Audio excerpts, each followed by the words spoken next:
जानवर चिढ़ाते हैं। जेसी खरगोश अपने शर्मीले तरीकों के बारे में। लेकिन जब कोई दोस्त मुसीबत में होता है तो वह शर्मीली जेसी ही होती है जो अपने साहस और त्वरित सोच से दिन बचा लेती है। जेसी खरगोश एक धूप वाले दिन हरी घास के मैदान में गाजर खा रहा था। उसने अन्य जानवरों को इधर उधर दौड़ते और खेलते देखा और उनकी प्रशंसा की।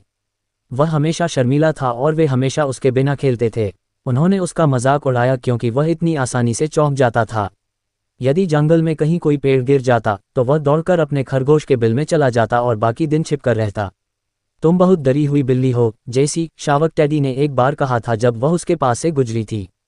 तुम्हें कभी कोई मजा नहीं आता, जेसी। लेकिन जेसी खरगोश एक सतर्क और बुद्धिमान खरगोश था। वह हर आवाज़ को नज़रअंदाज करना बेहतर जानता था।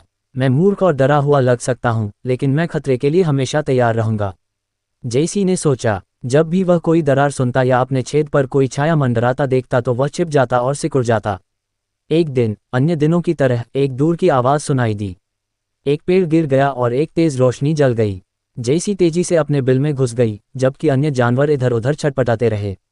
जेसी जितनी जोर से चिल्ला सकता था चिल्लाया, भागो, लेकिन किसी ने उसकी बात नहीं सुनी। तो वह अपने छेद के अंदर कूद गया और एक गेंद में सिमट गया। जब जेसी छिप रहा था तब भी वह दूसरों को हंसते हुए सुन सकता था। तभी अचानक जेसी ने कुछ चीखें, कुछ दौड़ने की आवाज़ सुनी और फिर भी वह चिल्लाने लगा, जंगल में आग लगी है, जंगल में आग लगी है, सब लोग भागो, आग फैल रही है। जेसी के बिल के पास से भागते समय भी वह चिल्लाता रहा। पूरे जंगल में भयंकर दहशत फैल गई। सब कुछ रौंदते हुए जानवर भाग गए। अपने पीछे धूल का बादल और जलता हुआ जंगल छोड़ गया। केवल जेसी ही जमीन के नीचे सुरक्षित अपने छिपने के स्थान पर बचा था।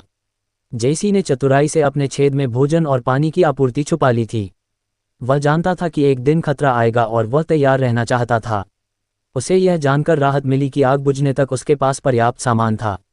दूर से जेसी को एक तेज चीख सुनाई दी, मदद करो, कोई, कृपया मेरी मदद करो। जेसी अपने बिल से बाहर नहीं आना चाहता था क्योंकि उसे पता था कि आग फैल रही थी। लेकिन फिर उसने दूसरी और तीसरी बार चीख सुनी। जेसी सिर्फ अपने छेद में छिप नहीं सकती थी जबकि कोई वहां अकेला था। जेसी ने धीरे से अपना सिर अपने छेद से उठाया। उसे चारों ओर जलते हुए पेड़ दिखाई दे रहे थे। उसने एक और चीख सुनी और टेडी को देखने के लिए अपना सिर घुमाया। शावक एक मोटी, गिरी हुई शाखा के नीचे अपना पैर फंसाकर लेटा हुआ था।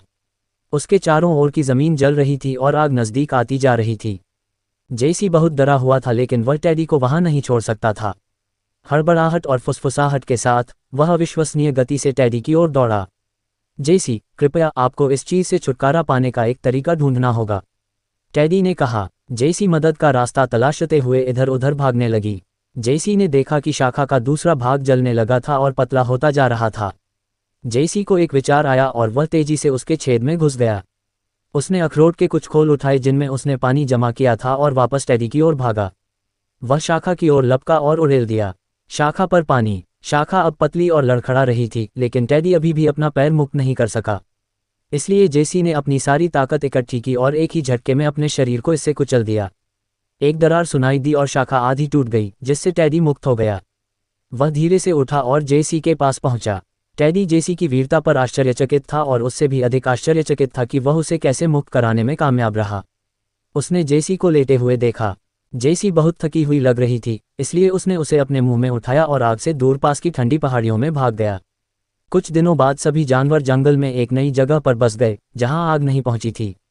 हर कोई अभी भी खेल रहा था लेकिन कुछ बदल गया था। टेडी, शावक जेसी खरगोश की देखभाल कर रहा था जो अभी भी ठीक हो रहा था। अब कोई भी जेसी पर नहीं हंसा क्योंकि उसने उनके दोस्त को बचाया था और वे उसके साहस के बारे में जानते थे। उस दिन से वे सभी उनके नक्शे कदम पर चले और आज तक सावधान हैं। अब वे जानते थे कि सावधान रहने का मतलब यह नहीं है कि आप बहादुर नहीं हैं।